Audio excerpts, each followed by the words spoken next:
नमस्ते मित्रों, आज हम इस वीडियो में बात करेंगे एक इम्पॉर्टेंट एंटीबायोटिक के बारे में, एजिथ्रोमाइसिन। यह एक कॉमनली प्रिस्क्राइब्ड मेडिसिन है जो इन्फेक्शन में यूज होता है। आइए समझते हैं इसको सिंपल इंग्लिश वर्ड में। उससे पहले देखिए, this video is proudly sponsored by रामुग्जिमा। एरिथ्रोमाइसिन मेडिसिन है, कोई सा भी मेडिसिन हमेशा डॉक्टर के एडवाइस के साथ ही लेने की कोशिश करें। देखिए, एरिथ्रोमाइसिन जो मेडिसिन होता है वो मैक्रोलाइड एंटीबायोटिक जो क्लास होती है इसी कैटेगरी में आता है। इसका जो मैकेनिज्म ऑफ एक्शन होता है, मतलब काम करने का तरीका होता है, यह बैक्टीरिया के अंदर जो प्रोटीन सिंथेसिस को ही रोक देता है, जिससे बैक्टीरिया ग्रोथ नहीं कर पाते हैं। मतलब है कि बैक्टीरिया का जो फैक्ट्री सिस्टम है वही बंद हो जाता है। मान लीजिए आपका जो मार्केट में आपको बहुत सारा पॉलीथीन देखने को मिलता होगा, अगर हम पॉलीथीन के फैक्ट्री को ही बंद कर दें तो मार्केट में पॉलीथीन आएगा ही नहीं। जब मार्केट में पॉलीथीन आएगा ही नहीं तो उससे जो होने वाला जो पॉल्यूशन है वो होगा ही नहीं, और उस पॉल्यूशन से जो होने वाली बीमारियां है वही नहीं होगी। वही चीज़ सेम टू सेम यहाँ पर भी होता है। ये जो एजिथ्रोमाइसिन है तो ये क्या करता है, जाकर के जो बैक्टीरिया होते हैं उनके प्रोटीन सिंथेसिस को ही रोक देता है। उसके जो फैक्ट्री होता है जहाँ से बनता है उसी को रोक देता है, तो वो आगे बढ़ते ही नहीं है, उनको एनर्जी नहीं मिलती, इसी कारण वो मर जाते हैं।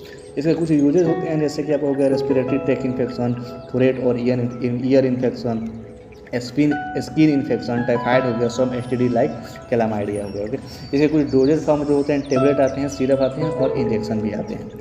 इसका जो ड्यूरेशन होता है, इसका जो हाल्फ लाइफ होता है लॉन्ग होता है, इसलिए दिन में एक बार लेना पड़ता है। और ये जो छोटी ड्यूरेशन में ही काम कर जाता है, मतलब ये 3 से 5 दिन तक की दवा ली जाती है, दिन भर में एक गोली 500 mg वाली। ओके, मतलब ये डॉक्टर डिसाइड करते हैं आपके कंडीशन के हिसाब से। ऐसा नहीं कि आप गए डॉक्टर मेडिकल से और दवा ले लिए, मेडिकल से चूतिए देते हैं, एंटीबायोटिक दे देते हैं। इससे कुछ साइड इफेक्ट होते हैं, जैसे कभी कभार पेट दर्द हो गया, नोजिया हो गया और लूज मोशन भी हो सकता है। रेयर में आपका क्या, रेयर केस में क्या होता है, आपका हार्ट रिदम पे इफेक्ट पड़ता है, जैसे कोई क्यूटी प्रोलॉन्गेशन भी हो सकता है। नोट ये आप हमेशा नोट करके रखिएगा कि कोई सा भी मेडिसिन हमेशा डॉक्टर के एडवाइस के साथ ही लेना चाहिए। अपने मन से लीजिएगा तो एंटीबायोटिक रेसिस्टेंस डेवलप हो सकते हैं और बाद में आपको एंटीबायोटिक काम ही नहीं करेगा जब आपको एंटीबायोटिक की उस एंटीबायोटिक की जरूरत पड़ेगी तो। ओके, इसके कुछ क्विक फैक्ट होते हैं। इंटरेस्टिंग बात यह है कि एजिथ्रोमाइसिन को कभी कभी जेड पैक के नाम से भी बुलाया जाता है, क्योंकि इसमें 3 से 5 ही टेबलेट होता है, छोटा पैक होता है, इसलिए इसको जेड पैक के नाम से बुलाया जाता है। तो दोस्तों, ये था एक शॉर्ट और सिंपल एक्सप्लेनेशन एजिथ्रोमाइसिन के बारे में।